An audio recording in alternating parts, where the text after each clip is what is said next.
Bethesda's modding community has hit the ground running with Starfield. At the time of recording, we're currently over 900 mods for this game alone.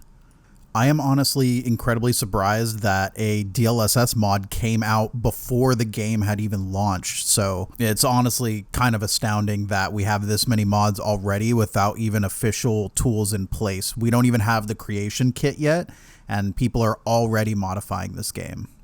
So much so that a specific modder has taken upon himself to create an ultimate mod list for a collection of really good mods that are already released that intend to fix the game. In this video, I'm going to go over the key aspects of some of the mods inside the pack, as well as some general tips about using mods in Bethesda games if you're new with that sort of thing. So the mod pack is titled Odyssey, a True RPG, and it's created by the user Ixion17, who actually created a number of mods already for Starfield, some of which I'm currently using right now. And these mods cover a wide array of different aspects of the game, some of them being simple UI changes, as well as total overhauls to some of the game's features.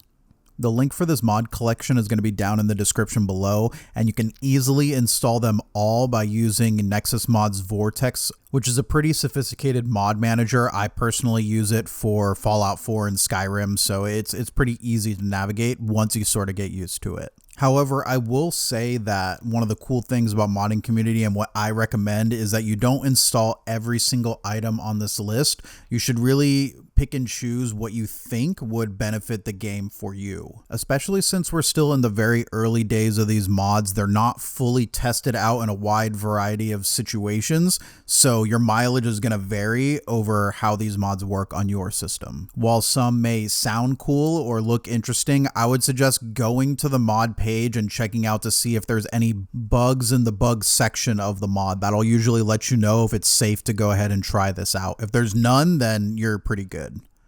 And I want to stress the point that I was making earlier. We currently do not have the creation kit, which is a sort of collection of mod tools available for modders to help them create more content for the game. That's not out yet. So people are really just going into the INI and changing some values around to make the game feel different. So just go into it now that you're probably not going to change every aspect of the game. We're not adding any enemies. There's not going to be any new quest mods yet, but there is going to be some changes that you might want to look into.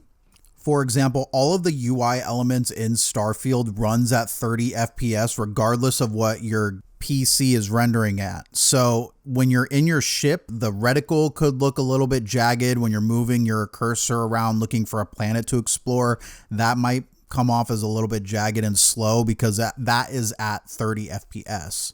There is a very simple mod out there that can instead change that to be 60 FPS or 120 FPS depending on your system, so it overall makes it feel a lot more smooth. As Bethesda generally focuses on making the console version of the game and then quickly ports it over to PC, this is not really surprising that, it runs at 30 FPS. We've seen this in other Bethesda games as well.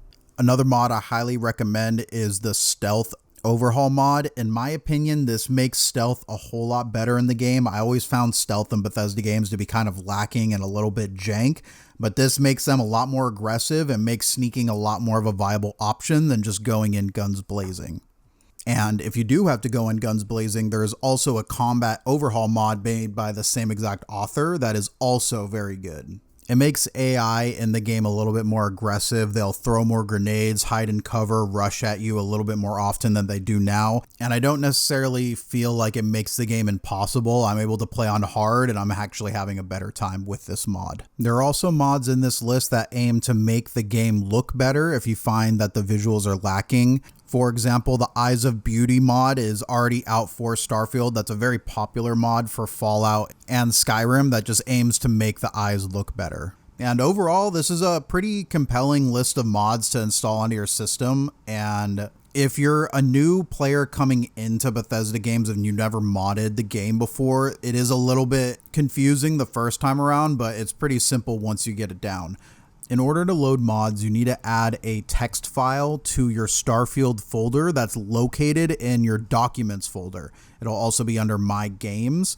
This is going to be your Starfield custom.ini file that's going to load in all of your mods. Whenever you download a new mod to the list, I would highly suggest checking the description. Some of them are just download, install, and go, but a lot of them need you to add the name of the file into that text file you created for the game in order for the system to recognize it and load it. And I know that may seem confusing for you. However, a number of mod users have already listed these files that you could just instantly download the text file and put it into your Starfield folder. Specifically under the Stealth Overhaul mod, the file is there. I'm also going to put that in the description down below. So if you don't already have this file, you haven't modded the game yet, make sure you get that downloaded before you start installing other mods as well. But to be honest, that's pretty much the hardest part. Once you have that text file installed, it's simple as extracting the files of the mod into the correct folder that the mod user tells you to put them in the description. And then you add that to that text file if required by the mod author.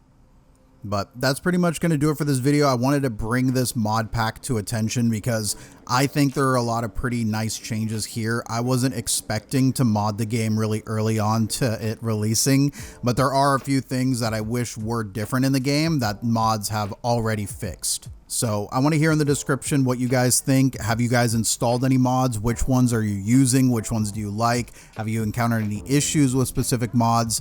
I'm interested in continuing the discussion down below. Thank you all for checking out this video, and I'll see you in the next one.